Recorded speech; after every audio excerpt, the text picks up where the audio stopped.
Trump has completely cut off communication with Netanyahu. He's going on a tour of the Middle East, visiting all these Gulf monarchies, and Israel is not on that list. He's not even stopping by Israel. Right. How significant is that?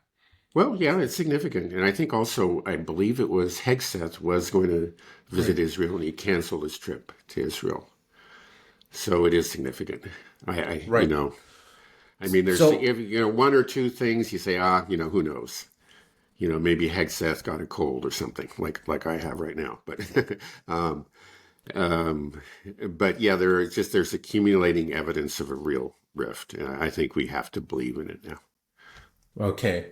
Okay. Well, if this rift is real and then a ceasefire does get brokered with Trump's help and Netanyahu knows he can't have the ceasefire or else he loses his coalition, so he has to break and continue it. But if he breaks it, doesn't that just further widen that rift that Trump is like, no more. No, we're done, Uh-huh. Potentially, yeah. Of course, Netanyahu broke the first ceasefire that had been brokered by Witkoff, representing Trump. But that clearly was done with the blessing of Trump. Yeah, and let's not forget that. But this time, perhaps Trump is going to say, really lay down the law and say that, okay, look, we're serious about this ceasefire. If you go ahead and break it, this is not with my blessing, and there will be hell to pay. And I think where Netanyahu had no fear of previous presidents, he does seem to be genuinely afraid of Trump. And again, for the reasons that I've laid out earlier.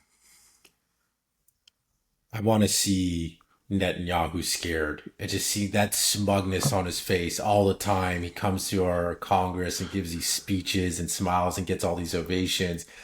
It just led him to this sense of that I am the ruler of the United States. I can do what I want. And now it seems like, maybe he's gone too far and that hubris is caught up with him. Maybe. We'll see. I don't want to get too hopeful. Yeah, it's exciting, right. For me. Yeah, again, there's Trump, and I think it's always a mistake to just put too much confidence in Trump. It's just that we saw him earlier, for example, refer to Zelensky as a dictator, and then a week later he walked it back. But this needs to be something more serious. Right. But he never stopped talking to Zelensky completely. Right. There's Right. always Yeah, this. it is more serious. Right. Right. Or maybe, who knows, this Qatari jet, maybe that's what changed Trump's mind. He's like $400 million flying palace. And then Netanyahu comes back with a $600 million jet. He's like, all right, Israel, you're okay in my book again. What do you think of that jet story, that luxury jet that was the Qataris are gifting to Trump? Yeah, well, I think they understand Trump. I think that's it. I mean, I think there's no question about it. Right. So do you think that it is essentially, in a way, a bribe? Yeah, I think it is. I mean, it's supposed to serve as Air Force One, but then there's also, I've heard that Trump would take possession of it after, he retires from office. Right. That's a bribe, right? That's a bribe, right? If that is indeed is true, then that is a bribe. Yeah. Is that an issue? Is this a big issue? Well, it should be. I think it should be. It seems like a huge bribe, being paid right before our eyes. I think it should be made clear that this has to remain U.S. government property. I mean, otherwise, this is just, right, you're advertising your corruption. Do you think that I guess there's almost a willingness for people to look the other way because people think, well, Israel's bribing all of our politicians all the time anyways via AIPAC and these Israeli lobbies. Yeah. So, I mean, it still shouldn't be, it's not okay. It doesn't excuse, Right. you can't be accepting bribery, but will that be, you think, a big problem for Trump going forward? Or this is going to be something that's going to be used, obviously, by the Zionist side to say, like, okay, well, the Qatar, it's just because Trump was bought off by the Qataris now. Well, I'm sure that some of them will try to make that argument. I don't know if it'll be convincing because clearly the rift preceded the gift of the palatial 747. Mm-hmm. So I've been seeing articles that it does sound like there is fear that within Israel that Trump may recognize a Palestinian state. Mm.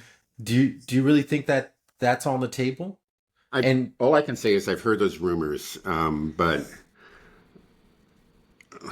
most of my sources, just media sources, I mean, find that doubtful. That's all I can say. But who I knows? I've been seeing reports that the Israelis, I forget the foreign minister, Sar, I forget, but that Israel will take unilateral action against any country, to, clearly directing it at the United States that recognizes Palestine as a state. What does that mean? Taking unilateral action. What does that Yeah, mean? I don't know.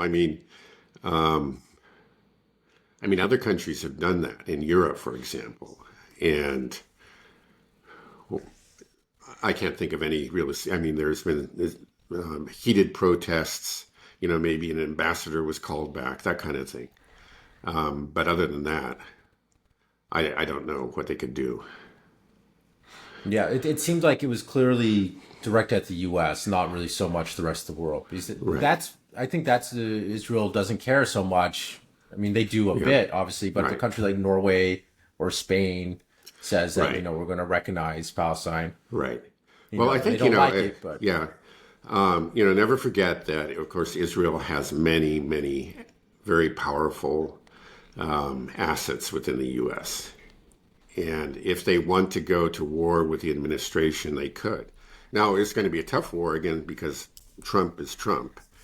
And again, he's positioned himself, if anything, to the right of, not exactly to the right of the Zionists, but you know, with the extreme Zionists. Let's put it that way. Um, and normally, you would say the Israelis are going to win, but again, it's Trump. And then also, there is clearly a split among the Zionists in this country. And, I think it's mainly over the issue of the hostages and also of image. I think there are a lot of, lifelong Zionists who are deeply realize that actually, Israel's image has suffered terribly over the last year and 9 months. And they blame that on Netanyahu and his government. I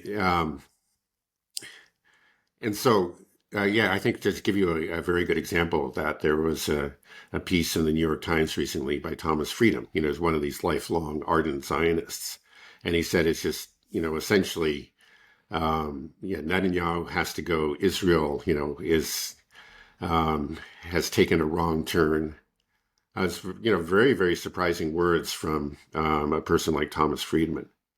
I think it echoes what we heard from Chuck Schumer, more than a year ago, that already there's a great deal of discomfort among American Zionists, especially Jewish Zionists, with the current administration.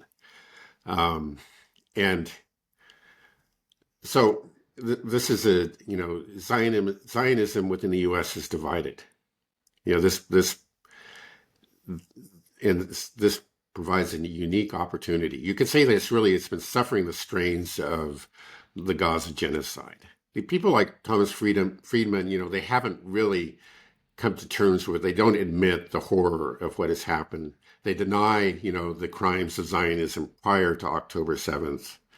But it's just gotten so bad that they can't really deny that, Israel has been conducting, if they wouldn't call it a genocidal war, but a very, very bloody war, and that it is making Israel look very, very bad.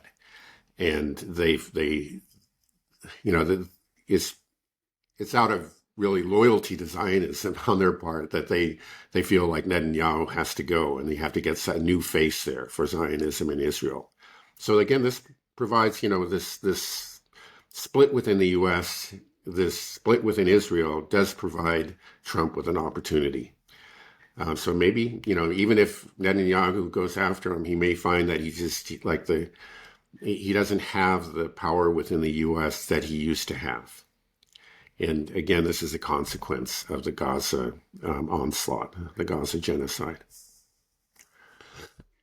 okay. So when you're talking about Israel has many assets within the United States, and Israel may try to use these assets to go to war with the Trump administration, if Trump recognizes a Palestinian state or pushes Netanyahu too far. Can you explain what you mean by these assets and how they would go to war with the administration? Well, first of all, there's Congress. Everybody knows that just virtually every member of Congress is in the pocket of AIPAC. Sometimes AIPAC brags about it itself. So that's the most powerful weapon that they have right there.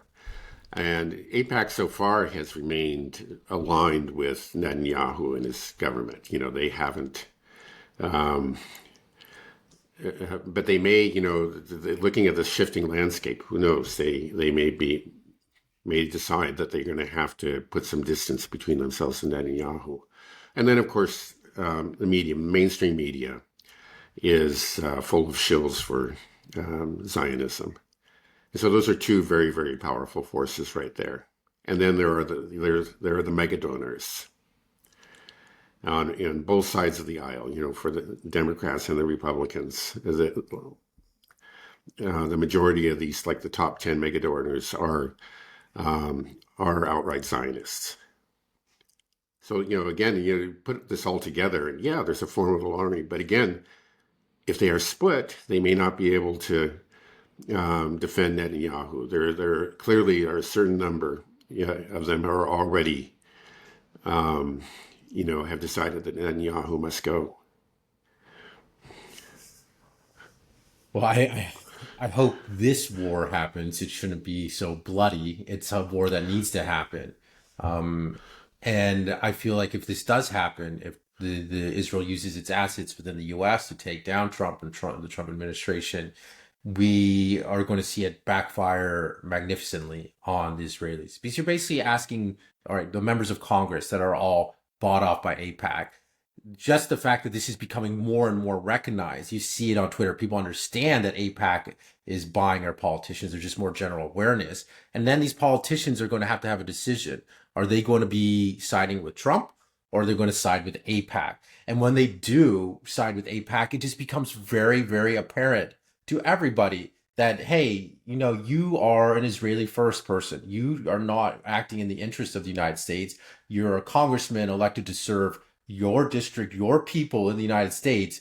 Why are you going against your own president of the United States, especially the Republican members, and saying no, we're going to go to war with Iran or whatever it is that they keep on spouting, when clearly it becomes clear that this is just something that is, you're being manipulated by Israel or being bought off by Israel, and Trump is aware of that, and I think that's going to be a huge problem, Yeah, right? right. I would just say that looking at the political landscape in this country, I think, again, Trump is particularly strongly positioned to win this war against Netanyahu. Because not only is there split, well, actually, most of the anti-Netanyahu Zionists are over on the Democratic side of the aisle. Again, we've already talked about Thomas Friedman and Chuck Schumer. Both of them ardent Zionists, Democrats, and now have become aware of the need to get rid of Netanyahu and want to see him go, right. And this is what's happening on the Democratic side of the aisle. I think that, like, the support for Netanyahu and his coalition is much stronger on the Republican side of the aisle. But then you have Trump, and if Trump goes against it, full bore, a lot of that support is going to disappear. It's going to evaporate. And so you look at it, it just may be that, I think that if Trump decides to really go after Netanyahu, and that he'll win the fight. Now, the bigger question, though, unfortunately, he's not going to defeat Zionism. And those people on the other side of the aisle, they want a friendlier, more civilized face for Israel, but they're really not opposed to Israeli expansionism. They just maybe want it to slow down. That's the way things were before. Israel was expanding. It was seizing territory. It was, we know all the things that it was doing, and they never had a problem with it. And they just wanted to go slowly. And I think they would like to get it back on that slow track because they understand that these last 19 months have actually seriously damaged Israel's and Zionism's reputation. So you think that's a possible outcome of this, that Netanyahu disappears and then we get a more, I don't know, liberal leader in Israel that is still Zionist, still believes in expansion, but is not for the genocide right now. Is saying that we have to pull out. Yeah, But that's but but can they even do that? I'm saying like what's happened in Gaza has been so horrific. mhm. Once this stops and we start to uncover, clear out the rubble, and just start covering families that are just been buried, tens of thousands, and we see the body count just continue to rise. Isn't it? Can't Israel can't just pretend that it didn't happen, Right. right? They got Yeah. to. There has to be some type of comeuppance, right, of some kind. They have to. Maybe will they be forced to say like we messed up and we do have to recognize a Palestinian state, or that's just impossible within Israel. It's like Yeah, I think in the present time it is. Again, I follow the leftist Israeli press actually quite closely, and with very few exceptions, very few honorable exceptions, you don't see that. There really is no willingness to recognize a Palestinian state, and on a lot of these big issues, they're really in line with Netanyahu. They're not against bombing Iran or any of the other things. Um, so it's I don't see that. There would have to be. This is a step in the right direction, but we're a long ways from having an honest reassessment of Zionism. I think the way that liberal Zionists are dealing with it now, it's just that we got a bad guy in there, we got to push him out, and then our wonderful Zionism can proceed as before. okay, there are different things that I'm hoping will come out of this, and some of them maybe are too unrealistic and just pie in the sky type of hopes. But is there a chance you think that AIPAC would be forced to register as a foreign agent during this administration? That could go that far? That he'd be that upset that hey, you put all these people in our government that are manipulating me. You put Mike Waltz right in here as my security advisor and was pushing me constantly to go to war with Iran. You pushed me constantly to bomb the Houthis, even though it's something that I really never wanted to do, but you told me that it was the right thing to do over and over again, and I found out that you were doing it with a direct link on orders from Netanyahu. This is treason. That should piss him off so Uh-huh. much, and I think it has. But Right. I want to see how far Well, it yeah, goes. it's not impossible. It would be a very tough fight. But because AIPAC still has, well, just has tremendous power within Congress on both sides of the aisle. But AIPAC may, I don't think we're going to be able to defeat AIPAC now, but AIPAC may, to save its own skin, have to put a little bit of distance between itself and Netanyahu. Maybe they've already done it. I'm not aware of it. Um, yeah, it's going to be rough. But if, for example, AIPAC clearly aligns itself with Netanyahu against Trump, that might um, make them a target of Trump's ire, and maybe there will be a real attempt to have them registered. Again, I think that would be a particularly tough fight, but who Why would knows? it be so? Maybe Why we're in a would? new era. Oh, I Yeah, hope yeah. so. I don't know. I feel like it's fertile ground to take on something like APAC now. And why would the fight be so tough? What would the argument that APAC make? This is just clearly the right thing to do. Any other country would have to register as a foreign agent. Why Yeah, wouldn't Israel? yeah. There's Well, no argument to be made against it, yeah. is there? Well, it doesn't matter. There's no rational, well-founded argument, but they have rejected every move to register them ever since the early 1960s, and quite successfully. And then just remember, AIPAC is not Netanyahu. They obviously have closely aligned themselves with Netanyahu, but they're not Netanyahu. So if you're going after AIPAC, it's harder to say it's just this one guy that's bum that we have to throw out. It is more of a direct attack on Zionism, and I think you're going to find a lot of people, especially if it's a fight between Trump and AIPAC, that some of those anti-Netanyahu Zionists like Chuck Schumer and Thomas Friedman might actually rush to the defense of AIPAC. We'll see. Yeah, we'll see. I hope he has the the stomach to try to do something like that. I think that it Yeah, would I be mean, even if it fails, it would be good. Somebody tried, and then it'll bring this fact to the attention of a lot of people, including and especially certain kinds of Republicans that were maybe previously unwilling to consider the possibility that AIPAC may not be the most patriotic organization, American patriotic organization.